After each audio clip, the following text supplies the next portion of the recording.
ये कैसी विचित्र मांग है गुरुदेव। ये वरदान मांगकर तो ससुर ने स्वयं को अमर करने का उपाय कर लिया था।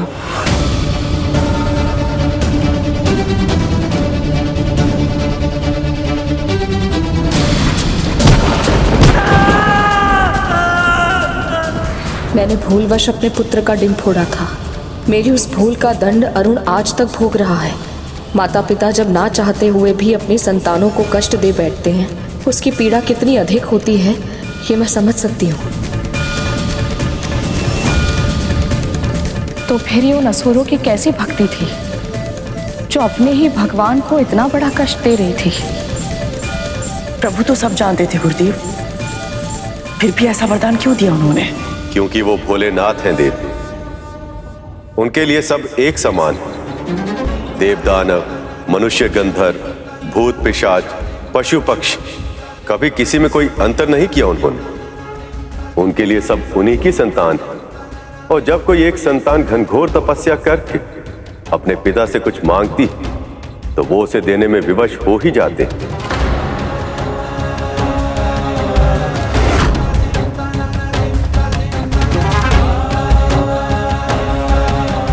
मौन क्यों है महादेव? वरदान दीजिए। तुम्हारी ये इच्छा उचित नहीं है गजमुखासुर।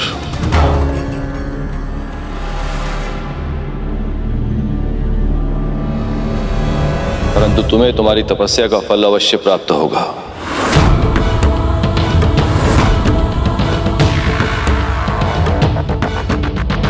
यदि यही तुम्हारी इच्छा है तो मैं इसे अवश्य पूर्ण करूंगा।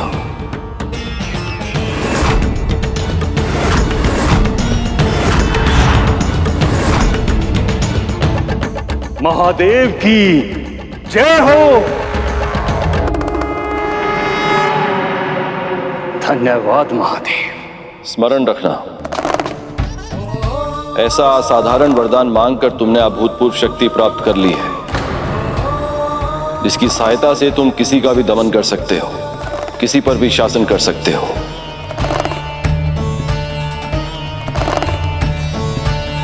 इस क्षमता का अर्थ यह नहीं कि तुम्हें ऐसा ही करना भी होगा। सही अर्थों में शक्तिशाली वो होता है जिसे वरदान से प्राप्त हुई शक्ति के उपयोग की ना तो आवश्यकता हो और ना ही इच्छा। इसलिए मेरा सुझाव यही है गजमुखासुर, इस शक्ति का उपयोग उसी स्थिति में करना जब प्रश्न तुम्हारी आत्मरक्षा का हो और संकट तुम्हारे प्राणों का हो।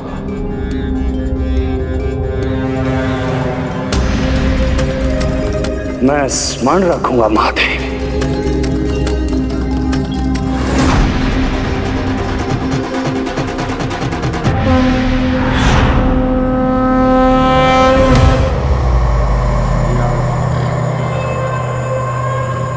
एक बार मेरे भाई की तपस्या भी पूर्ण हो जाए, तत्पश्चात उस इंद्र से उसका स्वर्ग छीन लेंगे हम। नमः शिवाय। गजमुखासुर और गजासुर, ओम नमः शिवाय। शासन करेंगे स्वर्ग पर। ओम नमः शिवाय। ओम नमः शिवाय। ओम नमः शिवाय। महादेव गजमुखासुर को वरदान देने के बाद जब कैलाश लौटे तो उन्हें पता चला मां पार्वती तपस्या करने के लिए कैलाश से दूर चली गई ताकि उनकी तपस्या में कोई बाधा ना आए। ये सुनकर उनके मन का उत्साह फीका पड़ गया। वो जानते थे पुत्र कामना के लिए किए जाने वाले व्रत को पूरा करने में समय लगेगा और देवी पार्वती के बिना महादेव को कैलाश सूना लगने लगा।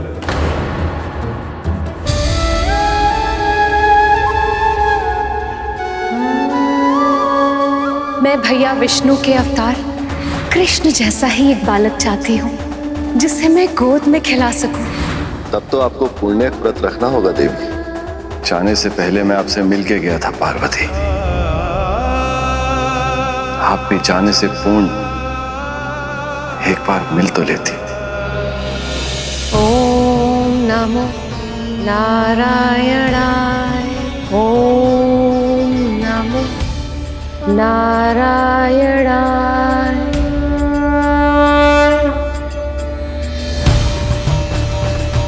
ओम नमो नारायणाय।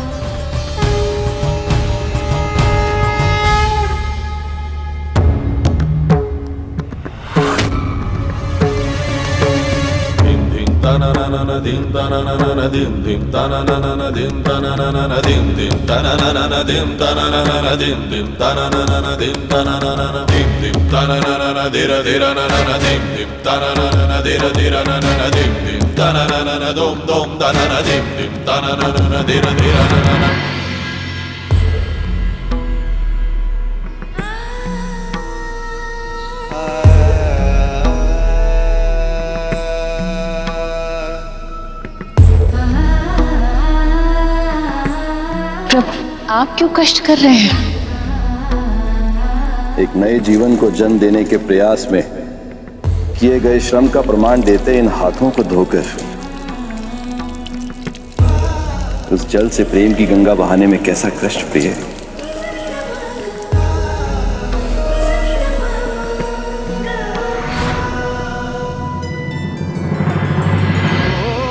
हे प्रिय, आपसे विरह के कारण यह प्रकृति भी उदास है और इसी प्रकार मेरा मन बहुत विचलित हो रहा है। ओम नमो नारायणाय। ओम नमो नारायणाय।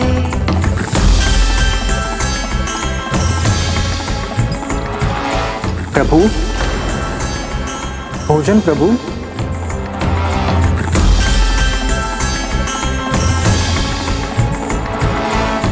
भूख नहीं है नंदी।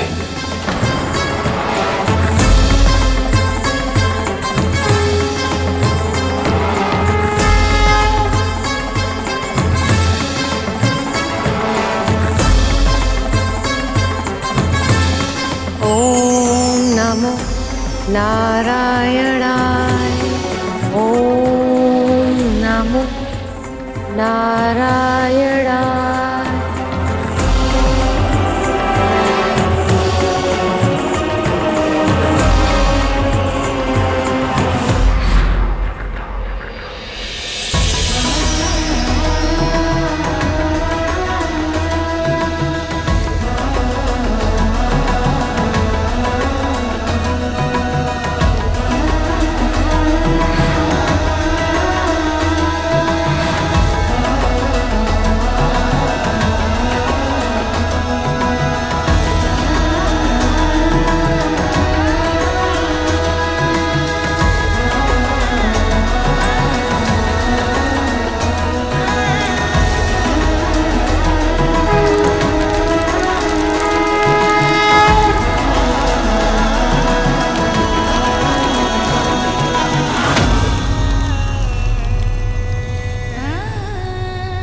प्रिय, प्रिय, प्रिय, प्रिय।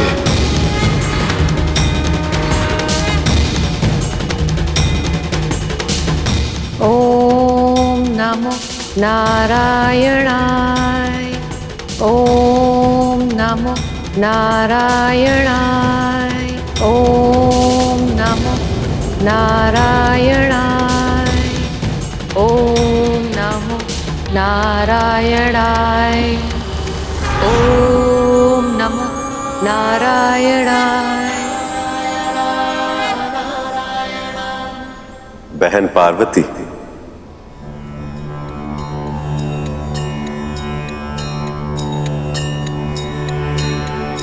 प्रणाम भैया। अपने व्रत को जिस निष्ठा और भक्ति से आपने पूर्ण किया, मैं उससे बहुत प्रसन्न हूं बहन। कहिए, आपको क्या वरदान चाहिए? मेरे मन की इच्छा तो आप अच्छी तरह से जानते हैं भैया। मैंने जब से आपके कृष्ण अवतार के बाल रूप के दर्शन किए हैं, तब से हर क्षण मैं वैसे ही दुख हरने वाले, सुख की वर्षा करने वाले नटखट पुत्र की कामना करती रहती हूँ। मैं भी ऐसा ही पुत्र चाहती हूँ भैया, जिसकी बाल लीलाएं मन मोह लें, जो ज्ञान गुण का सागर भी हो और मन हर्षाने वाली गागर भी, जिसके दर्शन मात्र से सारी इच्छाएं, सारी मनोकामनाएं पूर्ण हो जाएं। ऐसे वंदनीय पुत्र की मुझे प्राप्ति हो, जिसमें आपके कृष्ण रूप का एक अंश भी हो। यही वरदान चाहती हूँ भैया। ये इच्छा केवल आपके लिए ही नहीं, मेरे लिए भी सुखकारी होगी बहन। बहुत शीघ्र आपको मनवांछित संतान होगी।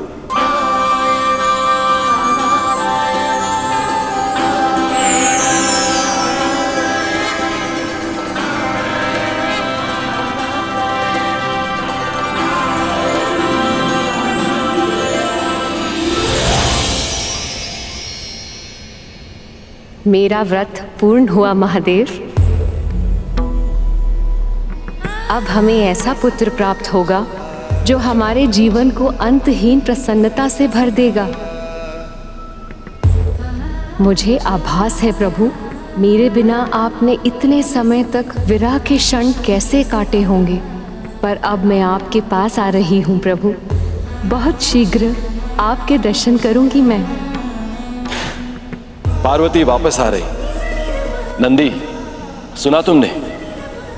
आज बहुत समय बाद मैं इतना प्रसन्न हुआ हूं। देवी पार्वती कैलाश वापस आ रही। और यही नहीं, एक और शुभ समाचार भी है। देवी पार्वती का व्रत सफल हुआ। अब शीघ्र ही सखा विष्णु के काना अवतार जैसा एक बहुत ही नटखट, बहुत ही मनोहर शिशु कैलाश पर्वत पे भी खेलेगा। प्रभु, आपको बहुत बहुत बधाई। मुझे, इन सभी शिवगणों को, समस्त कैलाश को, समस्त विश्व को बहुत बहुत बधाई। मुझे स्मरण है प्रभु, जब मैंने श्री कृष्ण के बाल रूप के दर्शन किए थे, वो कितने मनमोहक लग रहे थे। मेरा तो मन था कि उन्हें अपनी पीठ पर बिठाकर पूरा दिन यहाँ से वहां घुमाता रहूं। और अब मैं बिल्कुल ऐसा ही करूंगा प्रभु। मैं उस नन्हे बालक के साथ बहुत खेलूंगा, उसके लिए गाना भी गाऊंगा, बिल्कुल ऐसे ही आनंद मग्न होके उसके साथ नृत्य भी करूंगा।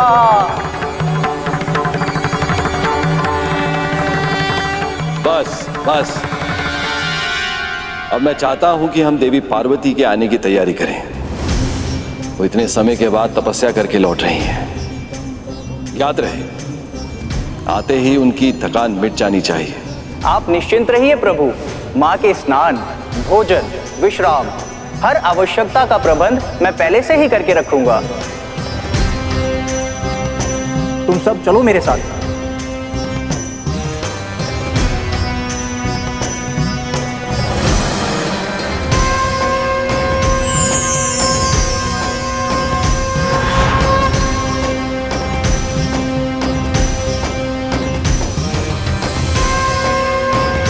शीघ्र आइए पार्वती। प्रतीक्षा का एक एक क्षण और भी अधिक भारी लगने लगा है। ओम नमः शिवाय। ओम नमः शिवाय। ओम नमः शिवाय। ओम नमः शिवाय। मुझे गजासुर के तप को पूर्ण करने जाना ही होगा। शिवाय। ओम नमः शिवाय। ओम नमः शिवाय। ओम नमः शिवाय। ओम नमः शिवाय। ओम नमः शिवाय। क्या कारण है संसार में इस विनाश का? शिवाय। ओम नमः। ये गजासुर का तप और तीव्र होता जा रहा है। सृष्टि में विकट परिस्थितियां उत्पन्न कर रहा है। ओम नमः शिवाय। ओम हे नारायण, ये कैसा अनर्थ है? ओम महादेव का ये कौन भक्त है जिसके तप के प्रभाव में सारे संसार में त्राही त्राही मची हुई है। ओम नमः शिवाय, ओम नमः शिवाय। प्रभु, ये तो बहुत प्रसन्नता का अवसर है, किंतु आपके मुख पर चिंता की छाया क्यों प्रभु? गजासुर का तप पूरा हो गया है नंदी, मुझे उसे दर्शन देने जाना होगा। पर प्रभु, अभी तो माँ आने वाली है, आप उनसे मिले बिना कैसे जा सकते हैं? उनसे मिलने की आतुरता तो मेरे मन में भी बहुत है नंदी। यदि शीघ्र ही मैंने गजासुर के तप को विराम नहीं दिया तो इस संसार का हित भी हो सकता है। ओम नमः शिवाय, ओम नमः शिवाय। अब तक तो माँ को आ जाना चाहिए था, इतना विलंब क्यों हो रहा है उन्हें?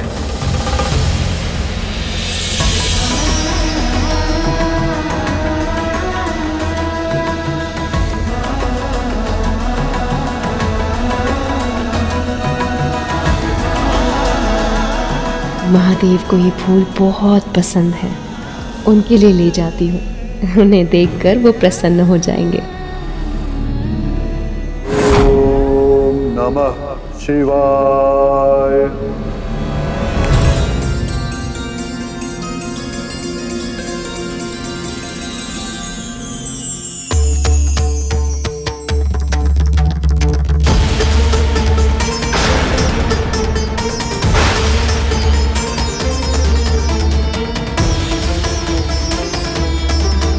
रक्तिम बादल, इसका अर्थ है मुझे शीघ्रता करनी होगी, अन्यथा पूरी सृष्टि विपदा में भी गिर सकती है। ओम नमः शिवाय, ओम नमः शिवाय, ओम नमः शिवाय, ओम नमः। गजासुर का ताप तो संसार को विनाश के मुख की ओर लेकर जा रहा है। महादेव को इस संकट का निवारण शीघ्र ही करना होगा। ओम नमः शिवाय।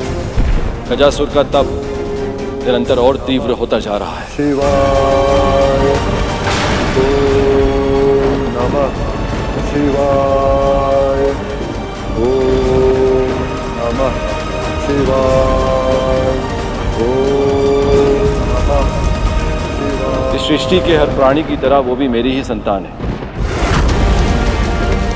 मैं इस तप के भीषण ताप से उसे और झुलसने नहीं दे सकता, अर्थात मुझे जाना ही होगा।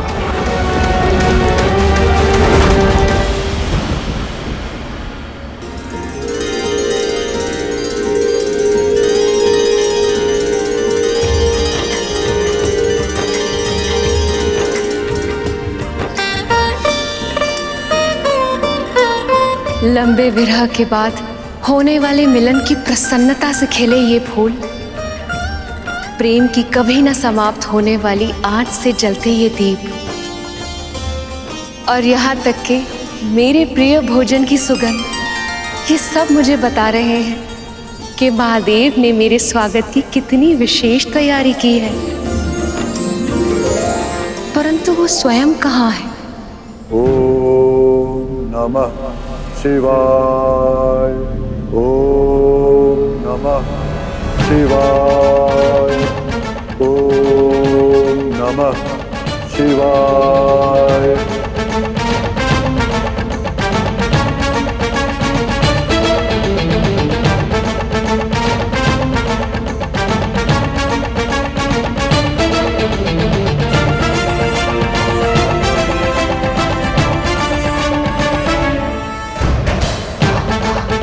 शिव पार्वती एक दूसरे को मिल नहीं पाए क्योंकि उन्हें ज्ञात नहीं था कि ये विरह बहुत ही लंबा होने वाला है।